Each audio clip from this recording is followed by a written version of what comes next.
Yo, this is how you start looking like when you need to single-handedly carry your team without any help year after year after year. Hey, what's good YouTube? Welcome to another video, and 2K just dropped a blog post about a new upcoming 2K, and yeah, I was kind of waiting for this. I didn't even make a video about the previous gameplay trailer that they released just because it's just some random animations that you will never see actually while playing the game. But yeah, the blog post is what I was kind of waiting for, and yeah, they did deliver. They did deliver some news, so I'm really excited about that. And yeah, I just wanted to deliver my feedback of what I think from a person who played this game for, well, more than any sane person should. I just wanted to say that, well, I trust that most of you guys can read, and probably most of you have read well, if not all of the posts, but at least some parts of it. So I will not be reading through the whole thing because I don't want to drag this video for too long, but I'll just mention the most important things, at least what I think is the most important here. And the first thing that they started talking about is defense. And it's funny to me just because if you would take a look at my tweet from yesterday, I knew that it's exactly what they're gonna do and exactly what they're gonna talk about, just because they do this exact same thing year after year after year. And I think 2K19 was the only one that, well, where they actually delivered with defense, because it was a huge improvement from 2K18. But yeah, their priority number one supposedly is defense, and well, they do talk quite a lot about it. But again, for this, we need to see the actual gameplay and we need to feel the gameplay ourselves, because, well, I do not trust any of these things that they write in here about defense, just because it's weird. 2K makes their defense, well, the defense in the game weird, and again, we need to feel it, and you cannot trust what they say just because they are drastically improving it every year. The only things that I can actually say from this paragraph is that they added more snatch block animations, more really good looking blocking animations, where I guess you'll be taking big leaps to get a block, which just looks good. So yeah, I guess that's great. I guess that's fun. It will be fun to watch for the first couple of weeks. Also, they are talking that they removed the ghost contests that we've seen all year, especially in next gen this year and 2K21. So again, we'll see how that works, but this is where they start talking about basketball IQ and shooting IQ, and I just want you guys to remember this point while we moving forward, just because I saw something while I was just giving this a general look through, and well, it really stood out to me. So yeah, keep in mind that they are talking about basketball IQ and shooting IQ in here. Also, they're talking about how they well, improved the floor defenders and how body up rise and bumps will feel more rewarding. But on the other hand, they're saying that snatchy body ups have been reduced. So I mean, it's really contradicting to me. Again, we'll need to see how it actually plays and how it feels on the floor. But as a person who plays well, as a lockdown while playing Pro-Am, I'm really interested in what they did. But again, not getting my hopes up so far. Also, they're saying that they improved steals, upgraded steals, and reduced the amount of bump steals. So again, really wondering how it's gonna look like, but they're saying that if your steal rating is low, you will get a slow animation, and again, it will not really matter just because steal is usually the stat that, well, most of the players have high, well, in high 80s or 90s. One more thing that they're mentioning is well, that you should be prepared to see more layup dunk strips from high rated stealers. So my guess, and I'll talk about this a bit more while talking about badges, but my guess is that you'll see this for first 2 patches maybe. First patch definitely, maybe in the second one, then everyone will complain and they will reduce it to the point where it's pretty much non-existent. Now, speaking of defensive AI, well, they have quite a lot of written in here, but well, the most important point, I guess, for my team players or for my league players or whatever, well, for anyone who's playing while controlling the whole team, so the most important thing is the rotations. They are trying to rebuild the rotations, and there will, like, when there is someone helping, there will be a second help for that guy. And supposedly you will not have to rotate, move all 5 of your players at all times, just because supposedly AI will most likely figure it out when it's possible. But again, we'll see how it works. And also they're saying that now your defensive settings should work when you set them up. So in one sentence, they're saying that there will always be a guy covering from corner to get and defend the guy who has a clear cut to the basket. But in the other sentence, that they're saying that your defensive settings should work now. So hopefully we can control this for once. Hopefully we can control this, and if we do, that's great. That's really amazing, good news. But if it stays similar to how it is this year, we're gonna get dropping corners once again, and it's gonna be a pain in the ass that we had to deal with throughout the whole year. For dribbling, again, there's a whole lot of text in here, but probably the most important thing is that you remember how in this 2K, if you held the right stick up for a long time, you would do like a signature size up.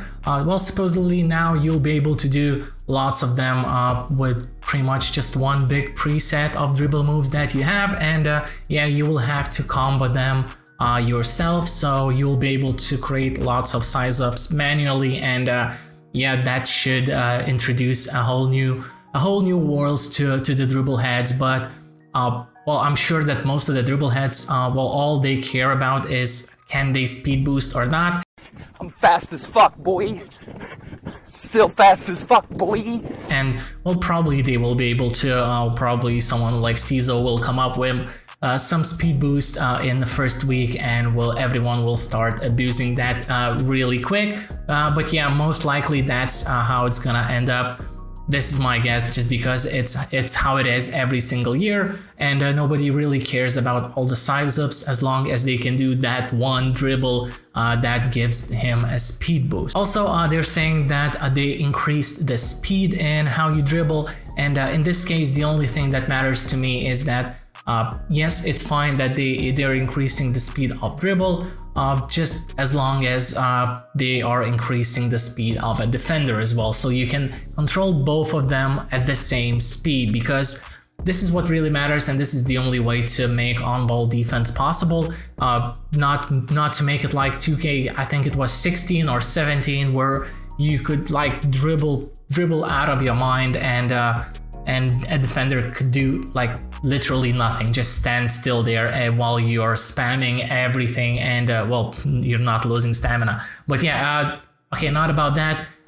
Just main point is hopefully offense and defense moves in the same speed. Also, another thing about dribbling is that on current gen and next gen is gonna be exactly the same, and personally I really do not like that, just because it means that they're using current gen's limits, and those limits obviously are way lower than they would be on next gen, while creating all the dribbling systems. So it's probably like they're writing a lot of things about that, but most likely it's gonna be pretty simplistic and not improved all that much. So yeah, that's my guess at this point, but again, without seeing some actual gameplay, it's just a speculation at this point, but I would call it an educated guess. Now comes shooting, and shooting again has undergone many changes for 2K22. No, bullshit. I call bullshit. New shot meter, that's the only thing. And I'll show you a clip of how it looks like in a moment, but it's just a shot meter from NBA Live 19, pretty much the copy paste. So like, why? Just why 2K? Also, for some reason, they're saying that they have this new feature, I guess, that when you're shooting with meter, the window will expand when you're taking high quality shots with good shooters, but it will shrink when heavily contested shooting with a low rated shooter or fatigue. This is what we already have this year. Like, if you saw someone shooting with a shot meter, or if you use shot meter yourself, you definitely saw that while you're open, your shot meter and your green window is a bit different, or at least the white window is visibly way more way bigger than if you're shooting a contested shot. or if you're shooting from far away. So I don't know why they're introducing this like a new thing, and people on Twitter I saw are hyping this up again. Why? People like, we already have this is already in the game, and this is not a new feature. And also again, they're speaking about shot IQ. Like, this was already a thing. Like, if you're open, you have a better chance to make a shot than if you are not. So like, simple as that. This was always the thing in every 2K. So again, I don't know why they're speaking and writing about this like this is something new. Bro, just look at this sentence. The teams that work for open looks and take smart shots are going to see much more success than the teams that force up bad shots. Like, yes, this is basketball. This is basketball that we're playing. So yes, this is how basketball works. If you're shooting open shots, you have more chances to make your shots. Like, duh. And the next sentence is what scares me. Because, well, yeah, it sounds elementary, but it's something we really keyed on this year, as taking quality shots was more or less overshadowed by ratings and stick skills. No, it wasn't. If you shot an open shot in especially if you played current gen on 2K21, if you shot an open shot, it doesn't matter if it's green or if it's white or if it's freaking early or late, it goes in just because every white went in, especially on my team. Like, with all the better cards, like pretty much every card since March, like if you shot an open shot which is white, it just goes in. It's just like, I don't know what they're talking about with this shooting bit, but just it's something that there was already in there, and they're saying that the openness will mean more than timing your shot, and it scares me. It really scares me, just because it seems like it will be less skill required and the skill gap will be even smaller. Okay, finishing is what really intrigued me from this whole thing, from this whole charade. Finishing intrigued me the most, just because in here there's something actually new. You will have to time your alley-oop dunks. This is so good, especially for Pro-Am. This is so good. Like all these inside centers who were bailed out all year just by running to the rim and getting alley-oop after alley-oop after alley-oop without a chance to stop that. Yo, this is so good, and I'm so glad that they will finally have to at least do something.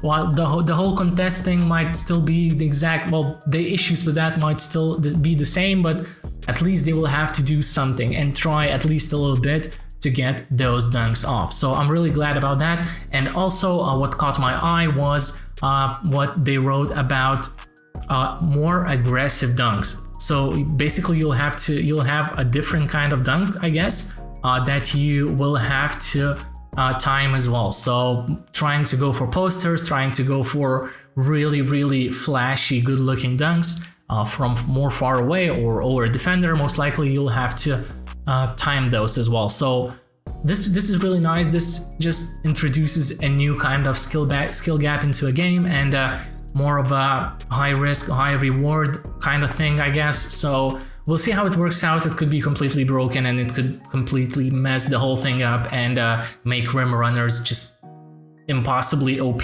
Maybe not, we'll see how it works, but this got me intrigued for now, and I'm really excited to see how they will actually pull this off. Yeah, so furthermore, they mentioned something like dunk celebrations added into the game this year. I don't know what they're talking about. They were in the game since like 2K15, 16, since I started playing, I guess. So I don't know what they're talking about in here.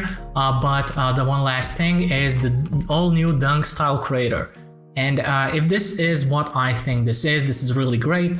This is gonna be so much fun, just because if this is what I think this is, it's gonna be that this is the end of the dunk packages. And like, you know how you, especially for my player, when you trying to equip the best possible dunks for your player, you are equipping some kind of a dunk package, and then it pretty much in every dunk package there's one or two dunks where your player touches his back with the ball or whatever, and yeah, it just messes the whole thing, just because of how the game works, you get blocked every single time you get that animation. So if this is what I think this is, once again, I'm hoping that well, this is the end of those dunk packages and you can select the dunks, the specific dunks that you want.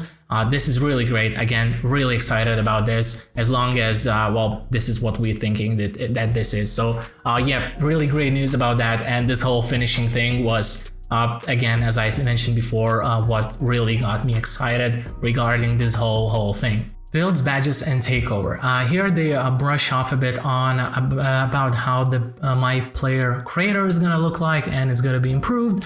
So I guess it's just gonna be some quality of life changes here, that you will be able to see how many badges you can get in every category before you put all your attributes in and so on. So yeah, this is just gonna be a really, well, a nice visual update that helps you while creating your build. And they mentioned that smalls will see distinct advantages over bigs and vice versa. In here, I'm kind of hoping that this wouldn't be like a rock, paper, scissors scenario where smalls are good against bigs, bigs are good against like LeBron type of builds, and LeBron type of builds will be good against smalls, like something like that. So hoping this is not the case, hoping well, skill is what matters the most. But again, we'll see how they pull this off. Again, pretty exciting, and pretty exciting that small players can actually become viable in a game. Another thing that caught my attention was the amount of badge points at your disposal has been increased significantly. So I wonder whether they're talking about current gen or next gen, just because, well, again, this is about my player, and if they are talking about next gen, like in next gen, most of the my players were already pretty much godlike, and they were close to being like amazingly good at every single thing. And now if you are getting even more badge points, well, this is gonna be interesting to see, and I'm almost certain that Pro-Am players are not gonna like this. Park players will love this, and content creators will love this. But again, for Pro-Am and for competitive gameplay, well, this might be bad. This might be bad, but again, one of the things that we'll have to see how they pull off at the end when we actually have a gameplay to touch. Okay, and now the new badges. So I guess that's what lots of you came here to see. And yeah, okay, so speaking about the new badges, the first one, fast twitch, ability to get off the floor quicker for standing layups and dunks. And for this, we'll have to see how the gameplay looks like, but I could see this being usable in my player in Pro-Am or whatever. And yeah, it could be usable. It sounds like a decent badge just to avoid any contact while playing under the basket. Grace under pressure ability to convert standing layups more effectively. Sounds completely useless. Limitless takeoff, ability to soar from further away on driving dunk attempts.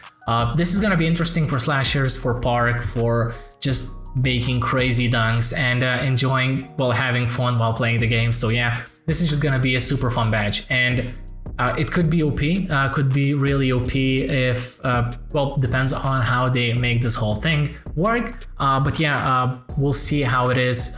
For now, at least so far, it sounds like a really fun badge. Mouse in the house is ability for bigs to finish over shorter players more efficiently. So, well, I guess you will not be able to score, well, to defend a big with your 6'3" point guard under the basket. Especially if he has this badge, and probably if he does have this badge, he's just gonna be dunking on small players. So yeah, that sounds normal and sounds how it's supposed to be. Unstrippable, ability to secure the ball better when gathering for a layup, dunk in traffic. So they talked about how there's gonna be more steals while someone goes for a dunk or a layup, and supposedly this should stop that. So this is just, at this point, it sounds like a waste of badge points if you're playing my player, and yeah, probably if they're not gonna make this like insanely OP, those steals, this is just never gonna be used. Chef, ability to knock down Steph-like off dribble deep threes. Okay, this is really interesting. This is similar to Circus threes right now in the next gen, and again, at this point, I'm not sure whether well, they never mention if all of these are completely new badges or they are just like substitutions to the current ones, at least some of them. And yeah, again, if this is gonna be a badge for you to shoot logo freeze of dribble, it's gonna be insane. And well, this is gonna be at any case, this is gonna be a must-have badge for every single shooter.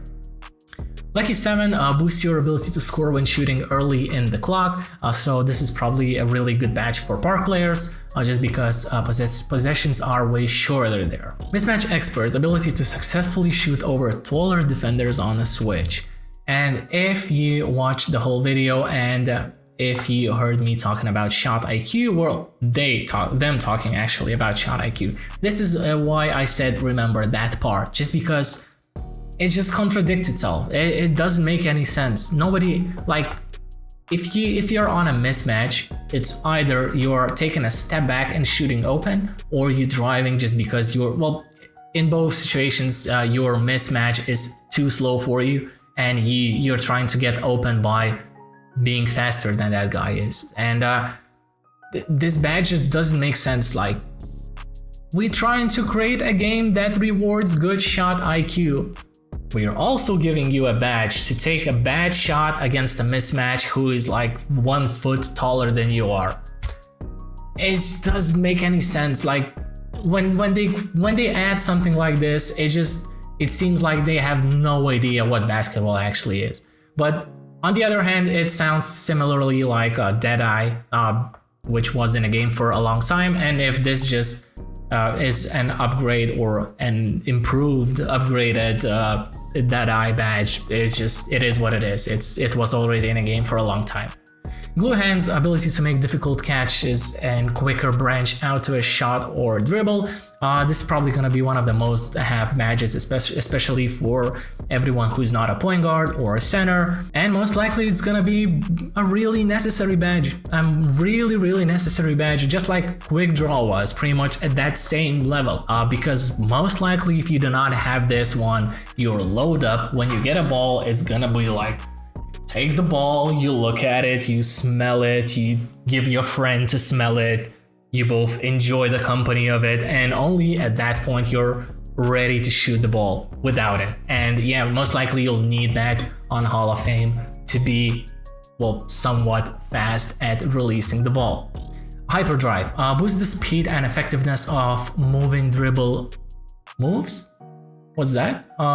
Okay, so yeah, I guess this is just to increase the speed of how you dribble, and for every dribble god is gonna be must have. Quick Chain boosts the ability to quickly chain dribble moves together, pretty much comes hand in hand with Hyperdrive, and you'll need to have both. Post Playmaker boosts the effectiveness of both shots and moves when playing in the post, so a badge, just really nice, good badge for post scorers. Triple Threat Juke increases the effectiveness of triple threat fake jabs and go moves, and this is probably going to be something similar to what we have right now in a quick first step. When you're doing that little jab, you get an ankle breaker quite a lot in next gen, so it's probably gonna just increase the effectiveness of that, which could be really broken. Ball Stripper, ability to strip layup and dunk attempts more effectively, and yeah, I talked about this quite a lot now, so yeah, probably first 2 patches is gonna be the best badge, then they're gonna nerf it to the ground. Hustler, ability to get to those scrappy 50-50 balls quicker than opponents. Useless badge, not gonna work, no one's gonna use it. Menace significantly drops the offensive ratings of opponents when you smother them, and this is, let's just take a road trip back to 2K20. Hello, motherfucker. Defensive Stopper was a badge, it was a thing, so if you played this game for a bit, you know that badge for sure. And yeah, Menace is the same exact badge with a new name. The only difference is that this one drops the offensive ratings and not the offensive badges like Defensive Stopper did. So it could be a thing that it only works 1 position lower and higher than you are, so keep that in mind while creating your build. They say that this brings the total badge count to 80, and it was 75 right now, so definitely some of these are just changing the current ones that there are in the game right now, and some of these are gonna be completely separate and new. And the last thing is the takeover perks, which well, I hate takeover ability. Like, I wish it wasn't in a game. It would just make the whole thing better, but I guess you'll be able to like suit it to yourself, to how you like to play.